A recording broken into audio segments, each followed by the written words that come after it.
¿Qué pasa cuando Dios calla y el mundo se rompe en 3 actos? Veremos cómo las misas del Día de Todos los Santos se convirtieron en tumbas colectivas antes de que el suelo se abriera.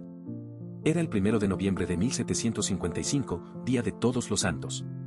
Las iglesias estaban llenas. Las misas habían comenzado. Y entonces, a las 9:40 de la mañana, la tierra gritó. El terremoto de Lisboa de 1755, de magnitud 8.5 a 9, se originó en el fondo del Atlántico, a 200 kilómetros al suroeste de Cabo San Vicente, donde la placa africana se hunde bajo la euroasiática. Pero no fue solo el choque de las placas lo que mató. Fue lo que vino después. En menos de 5 minutos, un tsunami de hasta 20 metros de altura arrasó el río Tejo, arrancando barcos de sus amarras y lanzándolos contra los muelles. Luego, las velas encendidas de las misas encendieron incendios que ardieron 5 días seguidos. El 85% de Lisboa desapareció. Más de 40.000 personas murieron. Algunas fuentes hablan de 50.000. Era el 15% de la población de la ciudad. Los cadáveres se acumulaban en las calles. No había espacio para enterrarlos. No había tiempo para llorar. El marqués de Pombal, primer ministro de Portugal, dio la orden: arrojen los muertos al mar. En masa. Sin ritos. Sin nombres. Fue una decisión práctica. Y brutal. La iglesia lo llamó sacrilegio. Pombal respondió: ¿qué hemos hecho para merecer esto? Esa pregunta cambió el mundo. Antes del terremoto de Lisboa de 1755, los desastres eran castigos divinos. Después, fueron fenómenos naturales. Científicos de toda Europa enviaron cuestionarios. ¿Cuándo tembló? ¿Qué se movió? ¿Qué sonidos hubo? Fue el nacimiento de la sismología moderna. Y en Lisboa, la reconstrucción fue un acto de filosofía. Pombal no quiso reconstruir el pasado. Quiso borrarlo. Si te está gustando, por favor, suscríbete, nos ayuda a seguir trayéndote más videos. El terremoto de Lisboa de 1755 se convirtió en excusa para diseñar la primera ciudad moderna del mundo: calles rectas, plazas cuadradas, edificios con estructuras flexibles, fachadas uniformes. La Praça do Comércio, antes un palacio real destruido, se levantó como símbolo, un vacío llenado con orden. Voltaire lo citó en Cándido: si este es el mejor de los mundos posibles, ¿qué son los otros? El terremoto de Lisboa de 1755 no solo mató a miles. Destruyó la certeza de que el mundo tenía sentido. Y en su lugar, construyó otro, racional, frío, humano. Lisboa no resucitó como antes. Resucitó como nunca antes. El terremoto de Lisboa de 1755 no fue el fin de una ciudad. Fue el nacimiento de una nueva forma de entender el mundo. El terremoto de Lisboa de 1755 no fue un ruido en la tierra. Fue un grito que partió el mundo en dos. El terremoto de Lisboa de 1755 no solo mató. Deshizo la creencia de que el mundo tenía un orden divino. La iglesia gritaba: es el castigo de Dios. Los fieles lloraban en las ruinas, pidiendo perdón por pecados que no recordaban.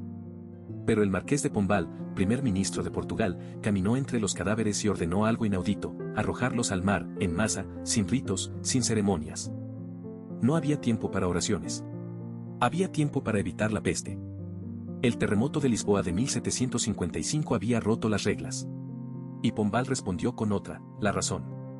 ¿Qué hemos hecho para merecer esto?, preguntó. No era una oración. Era un desafío. El terremoto de Lisboa de 1755 no era un acto de Dios. Era un fenómeno natural. Y eso lo cambió todo. El terremoto de Lisboa de 1755 fue el primer desastre natural estudiado como tal. Pombal envió cuestionarios a todos los pueblos del reino: ¿cuándo tembló? ¿Cuánto duró? ¿Qué se derrumbó? ¿Hubo olas? Las respuestas llegaron en cartas, en dibujos, en testimonios. Por primera vez, un terremoto se registró, se midió, se analizó. Nació la sismología. El terremoto de Lisboa de 1755 dejó de ser un misterio teológico. Se convirtió en un dato. Y con él, la ilustración ganó un arma: la evidencia. Voltaire lo leyó en París. Lo citó en Cándido: si este es el mejor de los mundos posibles, ¿qué son los otros? El terremoto de Lisboa de 1755 no era prueba de la bondad divina. Era prueba de que el mundo era caótico. Y eso lo volvió humano. Entonces, Pombal ordenó reconstruir. No como antes. No con callejones estrechos, fachadas de madera, plazas irregulares. El terremoto de Lisboa de 1755 había demostrado que la ciudad antigua era una trampa. La nueva Lisboa debía resistir. Calles rectas, de 20 metros de ancho, para que el fuego no saltara. Plazas cuadradas, para que el viento circulara y limpiara el aire. Edificios con estructuras de madera flexible, como un esqueleto interno que se moviera sin romperse. Fachadas uniformes, en piedra, en ladrillo, en gris y blanco, sin ornamentos que cayeran. En el corazón de la ciudad, donde antes estaba o Palacio da Ribeira, residencia real de los reyes, ahora había un vacío. Pombal no lo llenó con una nueva catedral. No con un nuevo palacio. Lo llenó con una plaza, la Praça do Comércio. Un rectángulo de 170 metros por 190, rodeado de arcadas, con el río al fondo. No era un símbolo de poder divino. Era un símbolo de poder humano. Un vacío llenado con orden. El terremoto de Lisboa de 1755 había borrado el pasado. Y en su lugar, se levantó una ciudad que no pedía perdón. Se levantó una ciudad que calculaba. El terremoto de Lisboa de 1755 no solo había matado.